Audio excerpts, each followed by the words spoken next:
우리는 종종 사랑할 수 없어도 주님은 끝까지 사랑하시죠? 네, 그 주님의 사랑 안에 가기를 원합니다. 제가 부목사 때였습니다. 제 주로 담임 목사님이 굉장히 카리스마가 있었다 했잖아요. 한 번은 강도사님이 이제 목사 한 수 받고, 그러고 보니까 화요일 날 우리 전도사님이 강도사 이제 인허식을 하는데, 강도사 다음에 이제 목사가 되는 거거든요. 강도사님이 이제 드디어 목사님이 되었습니다. 그리고 설교를 하는 날이었는데, 설교를 끝나고 우리 모든 교육자가 담임 목사님실로 불려갔습니다. 굉장히 호되게 꾸중을 들었습니다. 이런 말입니다. 도대체 말이야, 후배도 못 챙기고 뭐 한 거냐고. 굉장히 낮춰서 제가 표현한 거예요.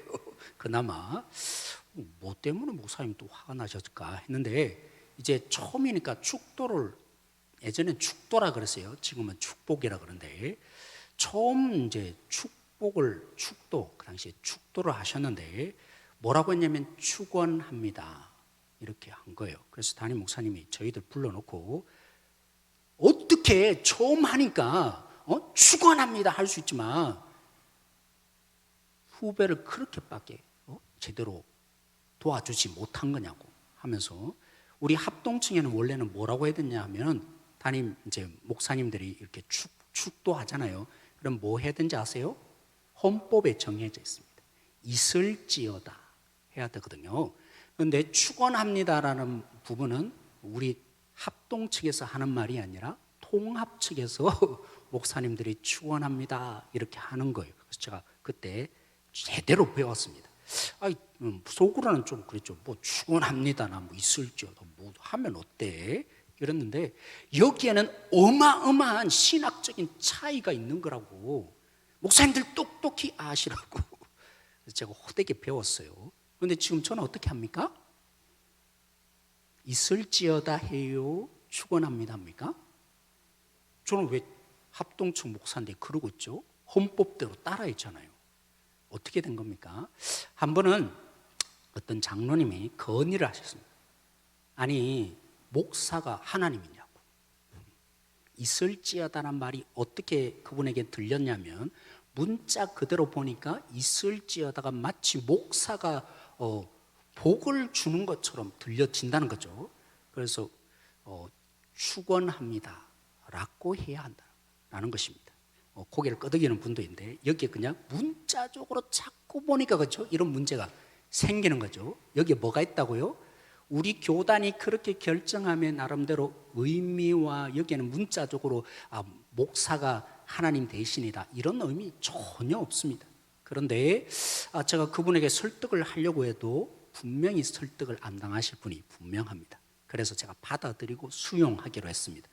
제 마음에는 뭐 축원합니다 하나 있을지어다 뭐 하나 의미를 담아서 하면 되잖아. 그래서 제가 받아들이고 뭐 하죠?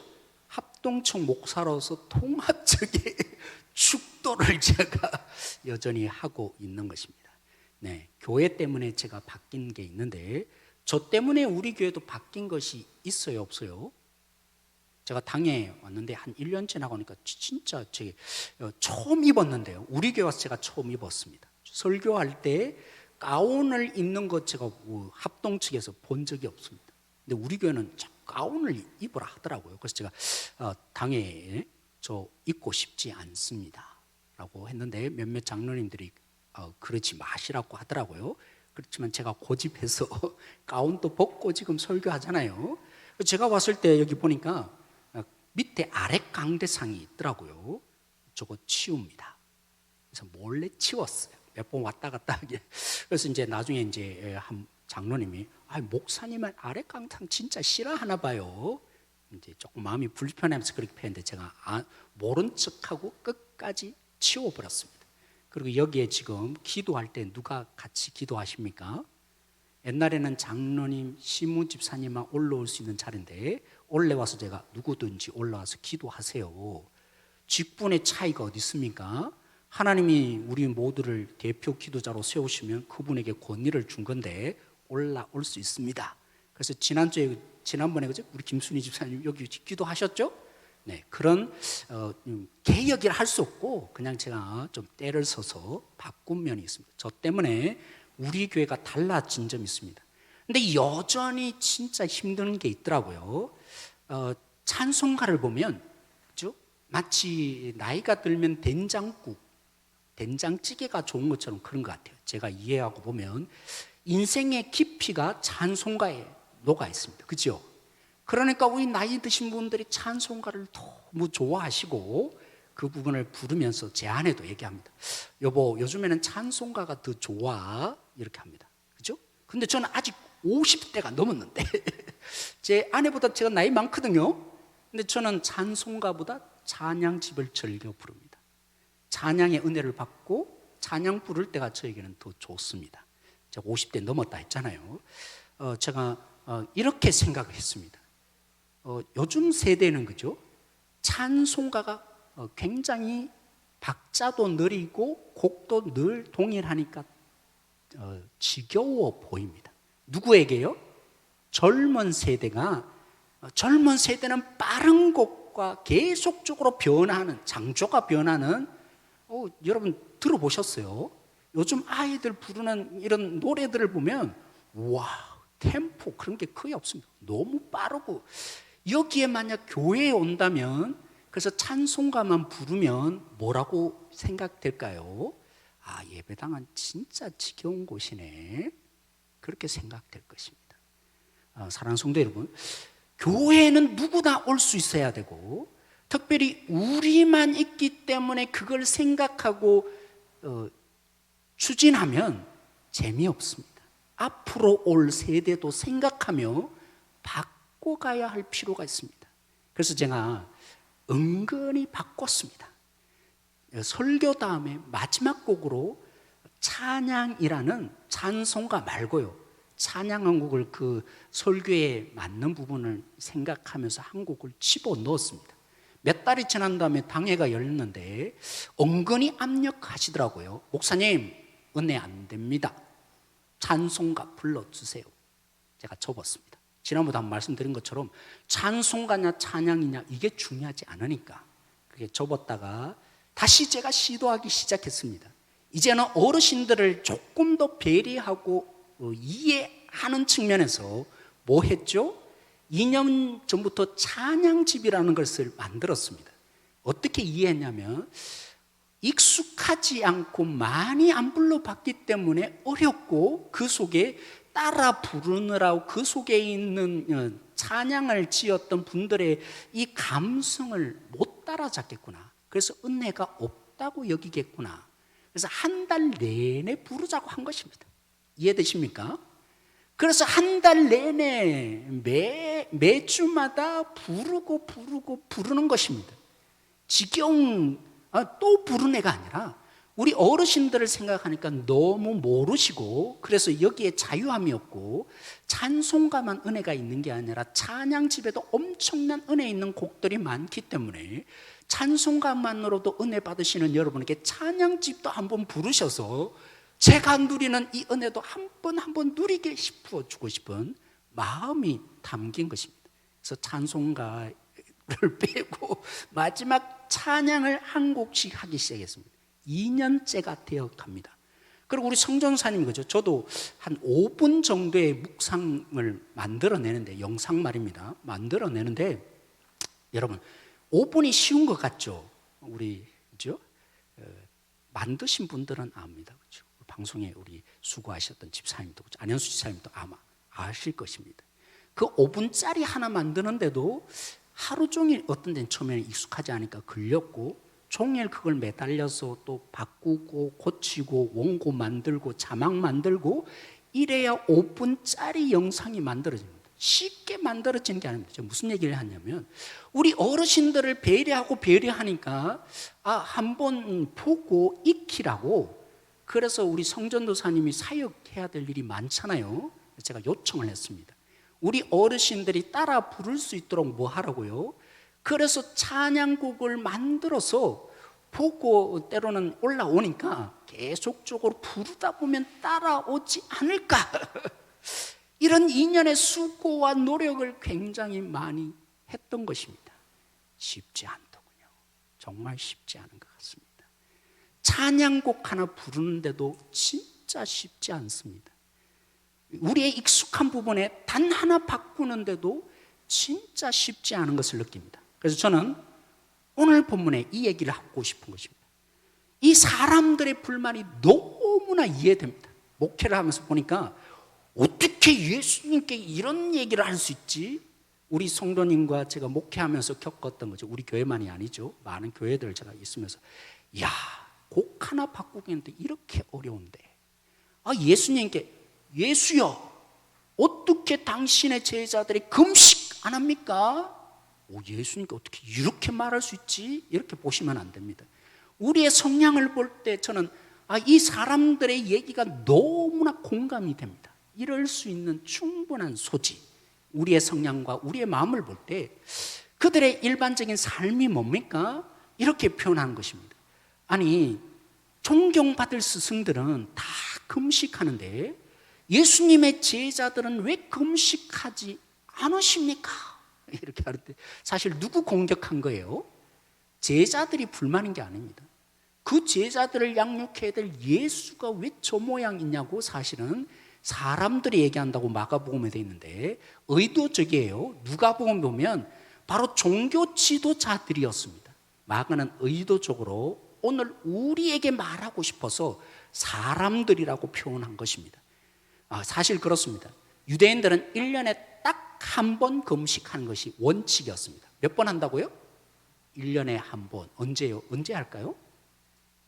대속죄일 날. 죄를 회개하면서, 그죠? 오락하지 않으며 자신의 죄를 용서받기 위해서 금식을 딱 1년에 한 번만 합니다. 근데 예수님 시대가 오면서 열정이 불타오르기 시작했습니다. 그래서 일주일에 몇 번 할까요? 2번 하는 것이 그들의 일반적인 성향입니다. 월요일과 목요일에는 금식하는 것이 일반적인 그들의 모습이 된 겁니다. 여기에 바리새인들을 보시면 그죠? 1년에 몇 번요? 일주일에 몇 번요? 거의 매일 합니다. 그죠?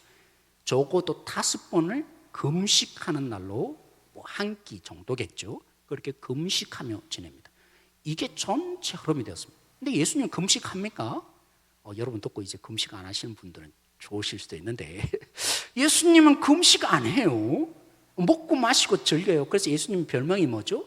먹기를 탐하는 자, 포도주를 좋아하고 술에 취하기를 좋아하고 이런 내용이 예수님의 별명이에요. 예수님이 그렇게 하신 이유가 있습니다. 우리 성경 구절 하나 읽어보기를 원하는데요. 이사야서 62장 5절 말씀 저기 자막에 있죠. 우리 같이 한번 읽어보도록 하겠습니다. 이사야 62장 5절 말씀 같이 읽겠습니다. 시작. 마치 청년이 처녀와 결혼함 같이 내 아들들이 너를 취하겠고 신랑의 신부를 기뻐함 같이 내 하나님이 너를 기뻐하시리라. 네, 이 말씀이 뭐냐면 지금 포로로 잡힌 이스라엘 백성들에게 하나님의 위로의 말씀을 주면서 계속 이제 그죠? 하나님의 나라가 이런 겁니다. 몇 번에 걸쳐서 제가 설명한 적이 있습니다. 이스라엘 백성들이 하나님이 다시 왕으로 돌아오시게 되면 하나님이 엄청난 회복을 주시겠다 약속하는 내용 중에 일부입니다. 그 회복을 뭘로 비유했냐면 잔치로 비유합니다. 신랑의 잔치, 그죠? 가장 풍성하고 부족함이 없는 잔치와 같다. 신랑의 잔치와 같이 될 거다. 신랑 신부 잔치한다 이런 말이 아니라 그런 풍성함의 회복, 하나님이 다시 왕으로 돌아오셔서 그런 고침의 역사가 있게 될 텐데 그걸 어려운 말로 뭐라 한다고요? 하나님의 나라. 예수님이 하나님 나라 가까웠니라는 거죠. 그래서 예수님이 왜 금식하지 않고 그들이 불만을 일으키는 것처럼 죄인들과 먹고 마시며 잔치를 주로 했을까요? 금식 없습니다. 바로 이 성취가 이제 나로부터 시작되었다. 그래서 여러분 예수님의 치유 목적이 뭘까요? 기적의 목적이 뭘까요? 바로 이 하나님의 나라를 그들의 몸에 경험시켜 준 겁니다. 약속하였던 너희들이 그렇게 기다렸던 하나님의 왕권을 가지고 다시 오셔서 회복하는 그 나라가 이런 거다. 너희들이 하나님 나라를 고대하는데 내가 그 하나님의 약속대로 와서 이 하나님의 나라를 주고 있다. 하나님 나라 가르치는 게 예수님의 주 내용이었고, 그래서 병자도 고치고 기적도 베푸는데 병자를 고치는 게 목적이 아닙니다. 뭐 하려고요? 그들의 몸에 하나님의 나라가 내가 가져왔다 뚜렷이 경험하도록. 그래서 기적도 베푸고 표적도 베풀고 귀신도 때로는 쫓아나는 일, 그죠? 기억나시죠? 그런 일을 수없이 하시고, 그런데 왜 먹고 마십니까? 하나님의 나라가 와서 회복된 관계는 이렇게 잔치하는 거다. 하나님 나라의 잔치가 이루어진 거다. 그래서 죄인들과 함께 먹고 마시는 게 주님의 주된 사역 중이에요. 그래서 교제하는 것이 교회죠. 그렇게 오해하시면 안 돼요. 우리의 교제도 뭘 결국엔 드러내야 되느냐면 하나님의 나라를 경험시키는 겁니다. 그래서 제가 기도하잖아요. 점심에 제공하시는 분들이 그렇게 헌신함에 하나님 받아주시고, 먹고 마시는 우리는 하나님의 나라 누리게 해주세요. 자, 그런 의도를 가지고 기도하는 거예요. 그래서 이런 부분들을 예수님이 쉽게 말하면 그들에게 눈으로 경험하고 직접 누릴 수 있게까지 다 목격하고 친히 경험하는 하나님 나라를 그들에게, 그죠? 맛보여 주는데 이들은 오해만 하고 있습니다. 깨닫지 못합니다.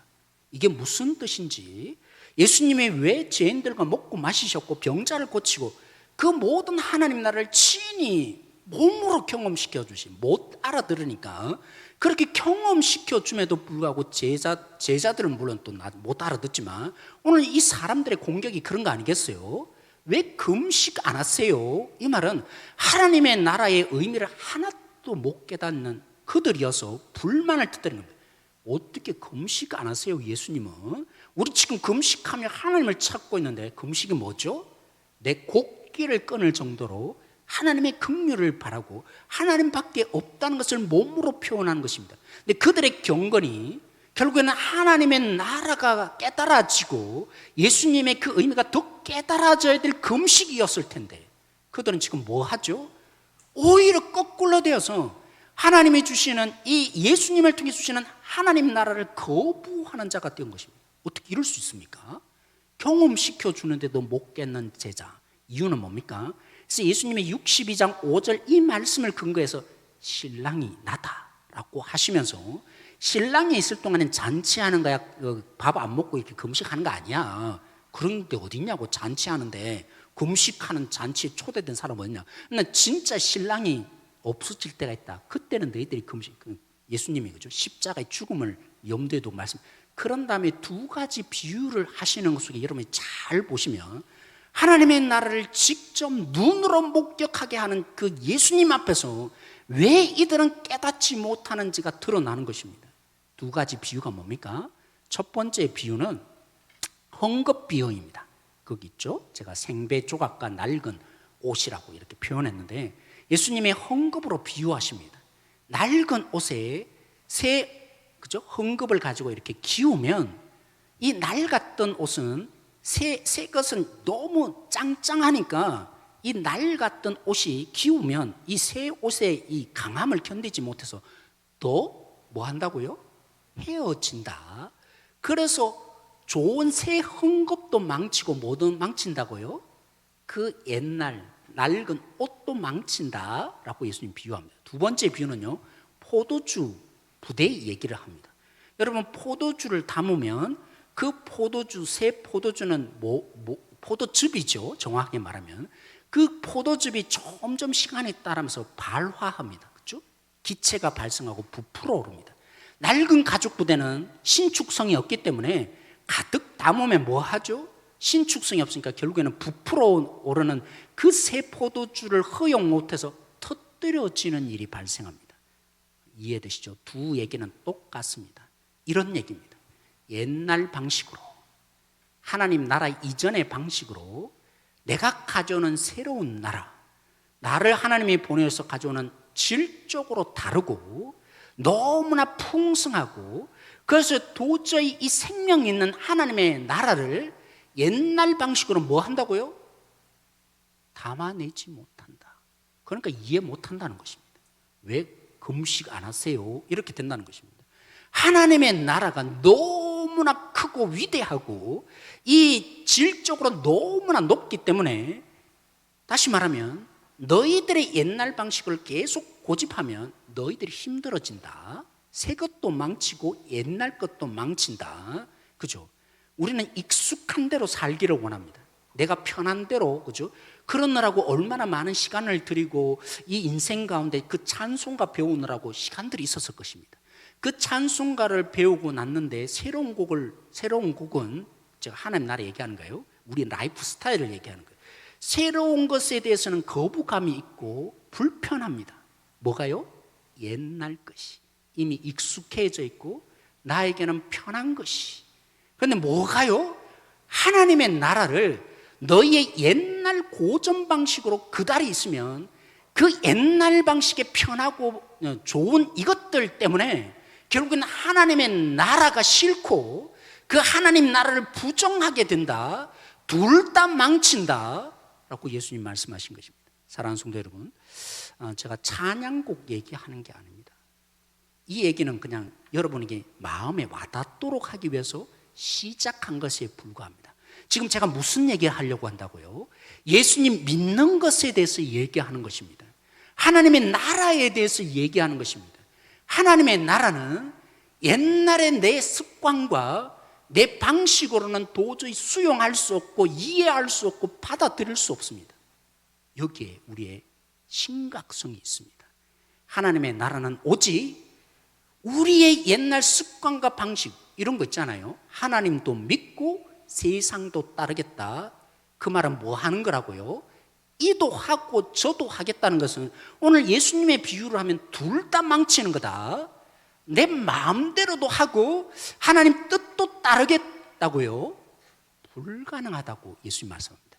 이해될 수도 없고 오히려 힘들기만 하다고. 그래서 지금 예수님이 이 비유로 말씀하시는 것입니다.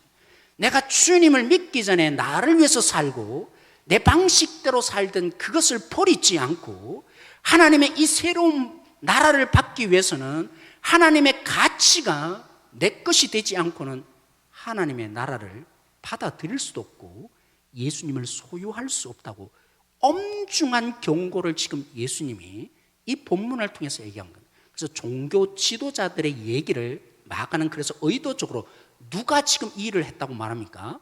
사람들이 어떻게 금식합니까? 금식 안 합니까? 라고 한 것입니다. 사랑하는 성도는 기억하셔야 합니다. 하나님의 나라와 예수님이 믿어지는 것은 우리의 고전의 방식, 내 습관과 내 방식으로는 받아들여지는 것이 아닙니다. 내 믿음이, 내 주님의 나라가, 주님의 주시는 선물이 하나도 바뀌지 않은 채 그냥 수용될 수 있는 것이 아닙니다. 그것은 여러분들을 더 힘들게 만들 뿐입니다. 하나님 나라 망치는 문제가 아니라 여러분을 위해서 말하면 정말 싫고 좋지 않고 아픔이. 제가 그래서 한번 그 말씀 드렸죠. 제자반은 우리 교회 말고요. 다른 교회 있을 때 제자반을 하는데 한 분의 고백이 그렇습니다. 목사님, 요즘 저 성경 안 보고요, 기도 안 합니다. 어느 성도를 통해서 상처를 입었는데 기도할 때마다 말씀 볼 때마다 누구야 너 져야 되는 거야. 하나님 그거 말씀하니 이제 싫다는 거죠. 난 내 마음대로 하고 싶다는 거죠. 사랑하는 성도는 하나님의 말씀을 왜 안 받아들입니까? 내 뜻대로 하고 싶은데 하나님은 하나님의 뜻대로 하라 그러거든요. 그러니까 그 집사님 고백이 진짜 저는 진솔하고 감사했는데 왜 우리가 하나님 말씀 안 믿습니까? 내 뜻대로 하고 살고 싶은데 하나님 말씀을 들으면 하나님은 하나님 앞에 순종하는 하나님의 가치대로 하나님의 방식대로 따라오라 하거든요. 그래서 십자가가 뭡니까? 저는 이렇게 말씀드려요. 오늘날 교회는 그죠? 흔히 우리 초대교회 받았던 막 예수님 믿으면 죽이고 뭐 이런 핍박 없습니다. 제가 그 말씀 드렸죠. 오늘날 십자가는 뭐냐면 내 뜻과 하나님의 뜻이 있을 때 내가 정말 내 마음대로 하고 싶은 내 생각대로 하고 싶은 내 감정대로 하고 싶은데 내가 마른 데 내뱉어서 뭔가 이렇게 상처 주고 싶은데 하나님의 뜻이 그것이 아닐 때 하나님 난 손해보더라도 주님 뜻대로 갑니다. 이게 십자가입니다. 그게 나를 부인하는 것입니다. 뭐 큰 걸 생각하지 마세요. 그래서 뭐가 중요합니까? 여러분들이 날마다 주님 말씀이 뭔지를 깨달아야 뭐가 하나님의 뜻인지 묵상이 되어야 뭐가 내 뜻인지 구별이 되잖아요. 사랑하는 성도 여러분, 뭐가 십자가라고요? 하나님의 뜻과 내 뜻이 있는데 내 뜻이 손해보고 정말 내가 아프고 힘들어진다 할지라도 내가 너무나 망할 것 같다 할지라도 그게 만약 하나님의 뜻이라면 그 뜻에 내 자신을 굴복시키는 것이 하나님의 십자가를 여러분이 지는 것입니다. 그 십자가를 질 때야 좁은 길로 오는 자가 적다고 말하는 그 하나님의 나라가 예수님이 누구인지가 점점 깨달아지게 될 것입니다. 예수님이 누구인지 왜 못 깨닫는다고요? 기적을 베풀어 보십시오. 따라오나? 안 따라옵니다. 오늘 얘기한 것처럼 수많은 하나님의 그 나라를 경험시켜주는데 왜 못 따라온다고요? 내 방식대로 하나님 믿으니까 그게 믿어지지 않고 받아들여질 수 없는, 오히려 두 나라가 충돌해서 이것도 버리고 저것도 버리는 그런 일이 발생할 거라고 예수님 말씀하신 것입니다. 우리 이제 고인이 된 옥하는 목사님 메시지 잠깐만 한번 보도록 하겠습니다.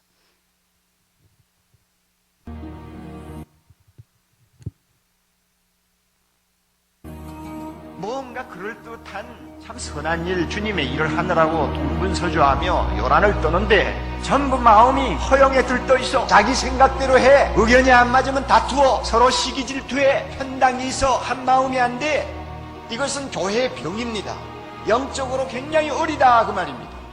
믿는다고 무조건 구원받은 줄로 착각하고 복종하지 아니하면서 되는 대로 사는 사람, 안심할 수 있느냐? 안심할 수 없어요. 순종 안 하는 사람이 그 믿음이 진짜입니까? 어때? 순종 안 하는 사람이 진짜 구원받았다고 말할 수 있습니까? 순종 안 하는 사람이 과연 하나님의 자녀라고 우리가 단정할 수 있나요? 우리가 하나님의 말씀에 복종하고 주님의 명령에 순종하는 삶이 얼마나 중요한가? 믿음만큼 중요하다고 말입니다. 예수 그리스도께서 죽기까지 복종하셨으니 너희도 복종하라 하는 것입니다. 이제는 누구 차례입니까? 하나님이 죄인에게 무조건 안겨주신 영생의 축복 얼마나 귀합니까? 이거 놓치지 않기 위해서 일생 동안 부들부들 떨면서 하나님의 말씀에 복종하여 결국은 하나님 나라에 들어가도록 노력하라 하는 뜻입니다. 인간의 자연 의지만으로 안 돼요. 강제 노동이 아닙니다. 억압으로 끌려가는 것이 아닙니다. 하나님의 너무 좋은 가치가 나의 의지를 먼저 변화시켜 주셨기 때문에 우리 하나님은 좋으신 분입니다. 믿으십시다. 주님이 내 안에 계신다는 건 믿읍시다. 그러면 복종이 절대 어려운 것 아닙니다. 세상에서 주님의 뜻대로 좋은 소원 가지고 복종하면서 살다가 나중에 예수님 앞에 서게 되면 서로 쳐다보는 것이 얼마나 자랑스러울지 그날을 우리는 고대하고 사는 것 아닙니까? 복종하며 살자. 복종하려고 할 때 능력 주신다. 순종하려고 할 때 능력 주신다. 하나님은 절대로 우리를 강제로 끌고 가시는 분이 아니요, 무조건 명령하고 안 되는 일을 발로 차면서 하라고 하는 분이 아니라 우리의 마음을 변화시키며 우리의 마음을 부드럽게 하시며 우리로 하여금 순종할 수 있도록 계속 힘을 주시고 능력을 공급하시는 우리 아버지 하나님이시라는 걸 알고 전심을 다해서 순종하여 두렵고 떨림으로 우리 구원을 이루는 저와 여러분이 되시기를 바랍니다. 마지막 이 말씀을 해드리고 싶습니다. 오늘 말씀에 따르면 그 하나님의 방식이 없으면 오해할 수밖에 없고 내 방식으로는 그죠, 도저히 예수님의 그 경험시켜 주는 것도 받아들일 수 없다고 예수님 말씀하는데, 여러분 예수님 믿으세요? 진짜 은혜인 거 아세요? 생각해보면 내 뜻대로 할 때가 너무 많고 내 생각대로 살 때가 많고 내 성질대로 말할 때도 너무 많은데 어떻게 예수님 믿어지셨어요? 저는 볼 때 기적이다, 하나님 은혜다. 제 안에는 기적이란 말 쓰지 말라 그러는데 달리 바꿀게요. 은혜다. 오늘 말씀대로 한다면 옛날 방식으로는 도저히 그 하나님의 나라를 감당할 수 없다는 것이 예수님의 오늘 얘기인데, 그래서 오해할 수밖에 없고 왜 금식하냐고 예수님을 공격하는 것이 그들일 수밖에 없다고 했는데, 그러면 주님의 방식이 아니고는 주님을 믿을 수 없는 우리인데, 보세요. 주님 방식대로 삽니까? 주님 가치대로 삽니까? 그렇지 않는 저임에도 불구하고 내 성질 부릴 때도 제 아내에게 뭐 얼마나 성질 많이 부릴 때 많은데요. 근데 주님이 믿어져요. 뭐 한 거죠? 하나님의 은혜를 부으신 겁니다. 초월적인 그 사랑으로 우리를 붙드시고 끝까지 놓치지 않고, 그래서 주님 방식으로 살아서 주님이 주시려는 이 진짜 선물을 누리게 하시고자 포기하지 않는, 포기할 수 없는 하나님 아버지의 마음이 여러분 속에 일하고 계시는 것입니다. 기도하겠습니다. 오늘 말씀을 우리 함께 기도하십시다. 우리 당회가 무엇을 고민해야겠습니까? 우리 교회를 걱정하시는 리더들이 무엇을 고민해야겠습니까? 오늘 우리 함께 기도하십시다. 우리가 주님의 나라, 예수님이 어떻게 믿어진다고요? 내 방식으로는 이 하나님의 나라 받아들일 수 없는 거라고, 오해할 수밖에 없는 거라고 오늘 기도하십시다.